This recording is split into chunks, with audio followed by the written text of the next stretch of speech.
தமிழ்நாடு நிதிநிலை அறிக்கை 2025-2026 எல்லாருக்கும் எல்லாம். தமிழக வேளாண் பெருமக்கள் அவர்களுடைய உற்பத்தி செய்கின்ற பொருளுக்கு ஏற்ப உரிய விலை கிடைக்கவில்லை என்ற கடும் கோபத்தில் இருக்கிறார்கள். வேளாண் பொருட்களை உற்பத்தி செய்வதில் விதை இடுவதிலிருந்து பயிர் அறுவடை வரைக்கும் பல்வேறு சிரமங்களை அவர்கள் காலநிலை மாற்றத்தால் ஏற்படக்கூடிய ஒரு அபாயகரமான சூழல் இருக்கிறது. அதற்கு நிவாரணமாக இந்த வேளாண்மை துறையில் அவர்களுக்கு நிவாரணம் வழங்கப்படவில்லை என்பதுதான் என்னுடைய கருத்தாக இருக்கிறது. நேற்று என்னுடைய அறிக்கையை தெரிவித்திருக்கிறேன்.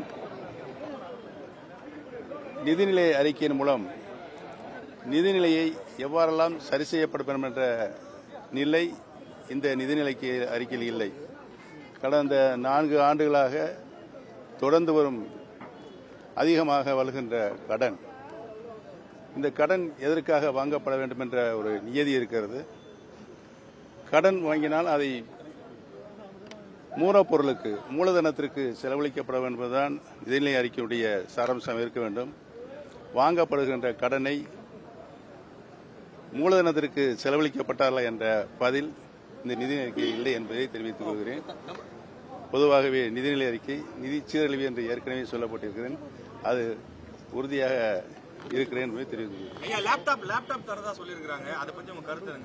மாண்புமிகு இதய புரட்சித் தலைவி அம்மா அவர்கள் தமிழகத்தினுடைய மாநில சொந்த நிதியிலிருந்து 52% நிதியை, மாநில நிதியை மக்கள் நலத் திட்டங்களுக்காகவே மாண்புமிகு அம்மா அவர்கள் ஒதுக்கி தந்தார்கள்.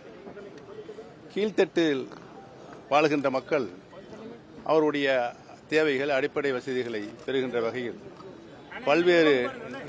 பல்வேறு நலத்திட்டங்களை மாண்புமிகு அம்மா தங்களுடைய பொற்கால ஆட்சியில் செயல்படுத்தினார்கள் என்பதுதான் வரலாறு. அந்த வகையில் படிக்கின்ற மாணவ செல்வங்களுக்கு லேப்டாப் வசதி மாண்புமிகு அம்மா அவர்களால் தொடர்ந்து வழங்கப்பட்டு வந்தது. அது நிறுத்தி வைக்கப்பட்டிருக்கிறது என்பதனை குற்றச்சாட்டாக நான் இந்த அரசு மீது சொல்கிறேன். அரசு ஊழியர்களுக்கு போதுமான திட்டங்கள் நிறைவேற்றப்படலன்னு சொல்றாங்க. ஈட்டிய விடுப்பு அடுத்த ஆண்டுல தான் வரும்ன்றாங்க. பழைய பென்ஷனை எதிர்பார்த்து காத்திருந்தாங்க. அந்த அறிவிப்பு இல்லை. திராவிட முன்னேற்ற கழகத்தினுடைய இந்த சட்டமன்ற பொதுத்தேர்தலுக்கு முன்பாக தேர்தல் அறிக்கையின் மூலம் சொல்லப்பட்டிருக்கின்ற அனைத்திலையும் ஒரு திட்டத்தை கூட முழுமையாக அவர்கள் செயல்படுத்தவில்லை என்பதுதான் மக்களுடைய கருத்தாக இருக்கிறது என்பதை தெரிவித்துக் கொள்கிறேன். தமிழ்நாடு நிதிநிலை அறிக்கை 2025-2026 எல்லாருக்கும் எல்லாம். செய்திகளை உடனுக்குடனும் துல்லியமாகவும் தெரிந்து கொள்ள சப்ஸ்கிரைப் பண்ணுங்க.